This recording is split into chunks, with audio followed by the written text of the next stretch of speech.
A lot going on this morning. BetQL Daily. Who else is getting fired?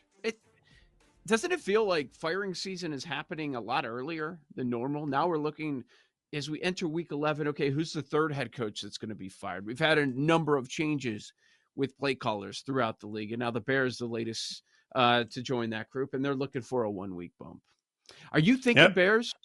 Are you thinking Bears? I understand your thought process, and you kind of laid it out there, and everything you said is fair, but are you thinking that you'll pounce at 7?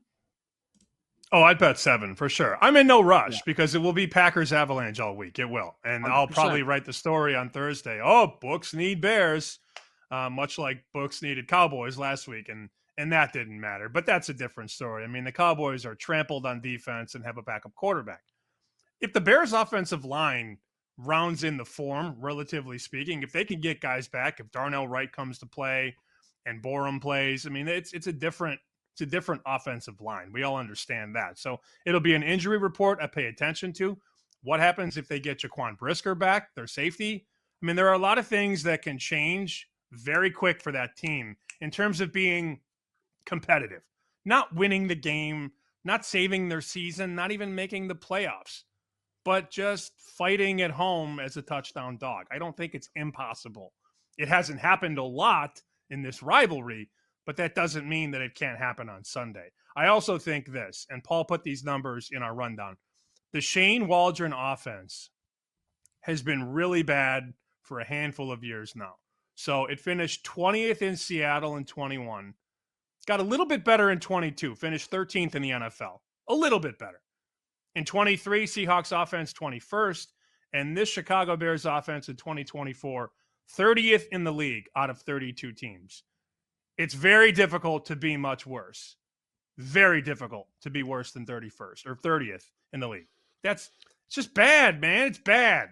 Yeah. So if there's this reinvigoration behind Thomas Brown for one game, the Bears can cover. They can, of course. But which Caleb Williams is going to show up? Is he going to completely change the way that he's playing ball right now? Because that's what you would have to. That's what you would need. That's what you would need. Daniel Jeremiah tweeted this yesterday. I respect his opinion. This is after watching the Bears tape. Here's what he tweeted. Biggest issue for Caleb Williams right now, playing tentative. He's not cutting it loose. He's trying too hard to avoid mistakes, and then he's guiding the ball. It's almost like it's been beat into him. Don't screw up! Exclamation, exclamation. The offensive line isn't good, but this is the bigger problem right now. It's a guy who's scouted in the league. I think he's terrific. He's well respected in league circles. He thinks Caleb's a bigger problem right now. That it's not just the offensive line, that if you fix the offensive line, which isn't going to happen midseason, but if you somehow get them to gel or play good enough to get by, you still have a Caleb Williams problem right now. And it is the right decision to move on from Shane Waldron. But also, let's take a step back. Here's my question.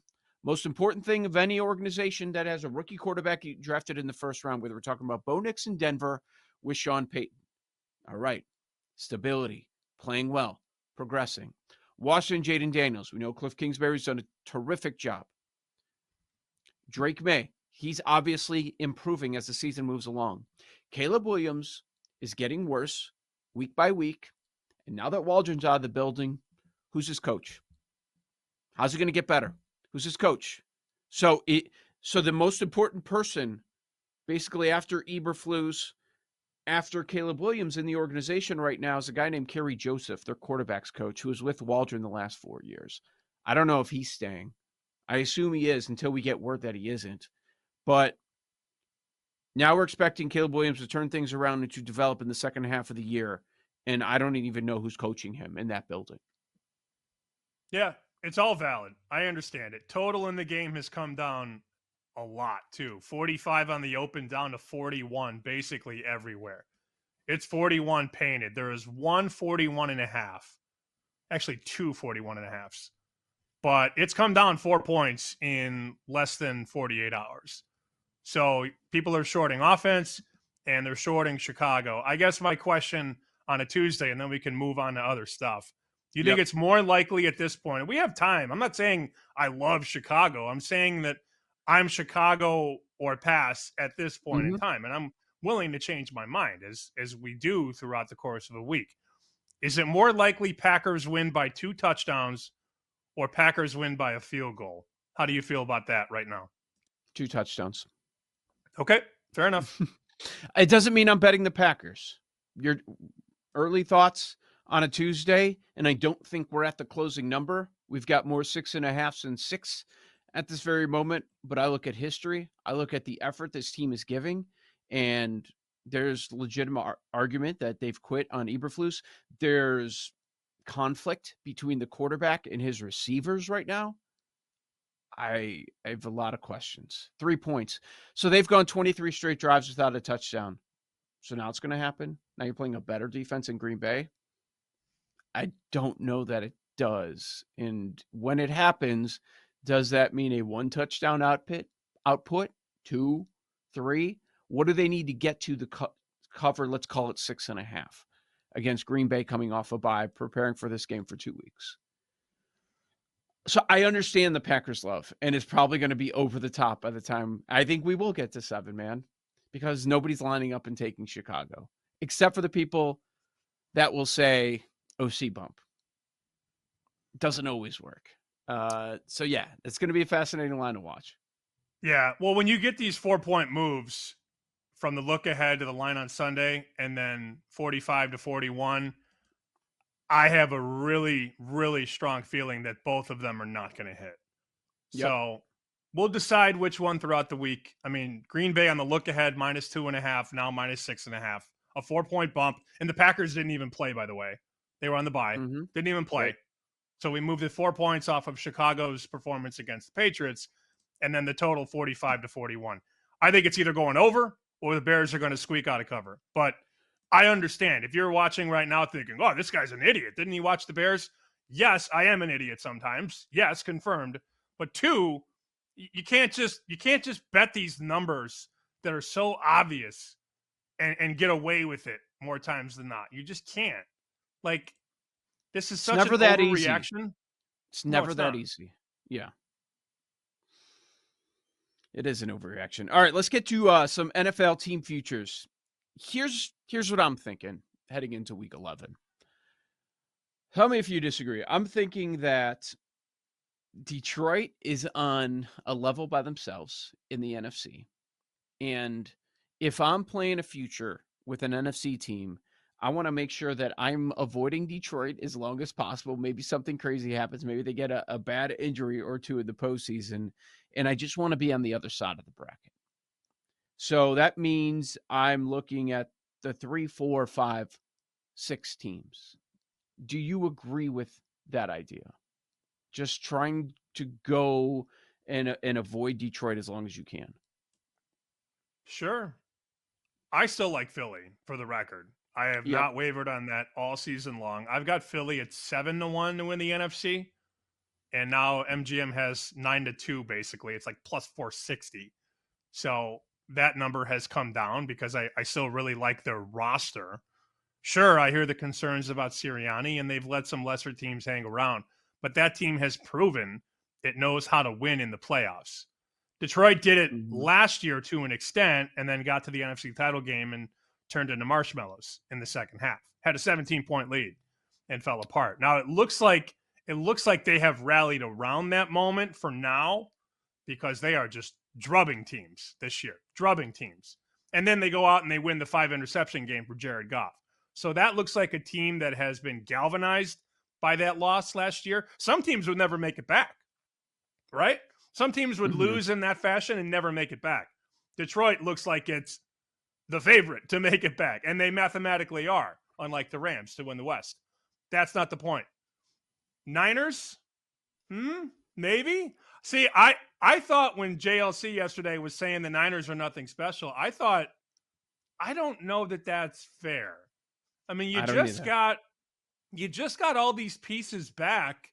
It's very hard to assimilate all of these mouths at the table when there's not much food. Now, they're going to have time to figure this out. It's not a bad thing to get talent back. Like, why is that a bad thing all of a sudden? You're starting to get guys back. That's a team I still would not want to face. San Yep. Francisco would be the one. If I'm Detroit and I think, all right, here's the team we want to play. We can beat this team. Maybe you don't want to face that team. That team is San Francisco. It's not even close. That might be their first game. Not first round because they're probably going to get a bye. Those 4 or 5 teams, that's what you don't want. So, okay. It's tough because the 5 is probably going to be the NFC East team that doesn't win the division, right? It's going to be Philly or Washington. And that would mean the winner of that 4 or 5 game, okay, the worst matchup, the worst division winner, which could end up being San Francisco. Our first round game might be San Francisco, Washington, or San Francisco, Philly. You know what I mean? And then they go I hear on you. to the Yeah, I hear Detroit you. side, and then it's tough. So I don't know. We agree that San Francisco's winning that division, right? I would love Arizona. I have a Yeah. very, very long shot pop on them to win the West. I didn't think it was even fathomable. I just bet it because it was a good number. And then you see them 6-4 and you go, oh, maybe there is some little life on this ticket. Maybe there is some life on some Kyler Murray future stuff. Probably not on the Murray side. But I don't know, man. It's only been 9 games. We have half a season to go. Obviously Detroit is the best team in the NFC. But Detroit's schedule, I mean, you got to go. Schedule sucks. I'm kidding. Detroit's, NFC North, yeah, for sure. Yeah, your tough road games. Here are your tough road games: Indianapolis, Chicago, at San Fran. That's it. And then you're home every other game: Jacksonville, Chicago, Green Bay, Buffalo, Minnesota. It's not the easiest schedule, but it's a manageable schedule. So your initial question was, do you want to just avoid the 4 and the 5? Yes, I do at this point. I just don't know that the 4 and 5 today are the 4 and 5 in January, if that makes any sense. No, I totally agree with you. I feel stronger about the 5. It's just going to be the NFC East second place team, but I could be wrong with so much football to go. NFC South. Let's go there. Are we sure the Bucs are dead? I know it looks really bad. They've lost 4 games in a row. They were swept by Atlanta, but we're talking about catching Atlanta. Tampa Bay has the easiest remaining schedule in the NFL. Okay. Now, this 4-game losing streak for Tampa Bay, it was Baltimore, Atlanta, Kansas City in overtime, and San Francisco. Kansas City OT, San Francisco by a field goal. A lot of really close games. Really close games. So they're 2 games back, but it's really 3 because they were swept by Atlanta. The Bucs' remaining schedule includes the following: Carolina twice, Giants, Raiders, Saints, Cowboys. They could get in there.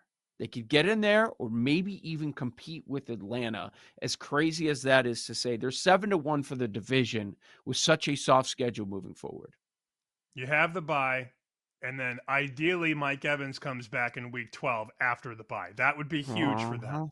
That's what they said. The key, though, to what you said is Atlanta's beat them twice. Yep. So you tie with Atlanta, doesn't matter. Oh, good. You got to be one better than Atlanta. That said, I'm not laying minus 1,000 on the Falcons to win the South. That is not happening. I think I'd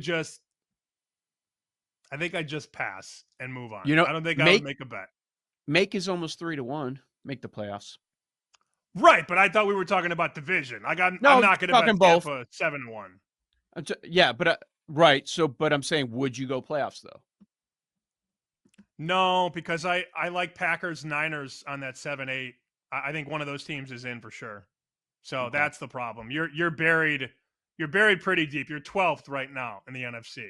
Schedule's easy, but they've had several games they could have won and didn't win, and I think those are going to bite them.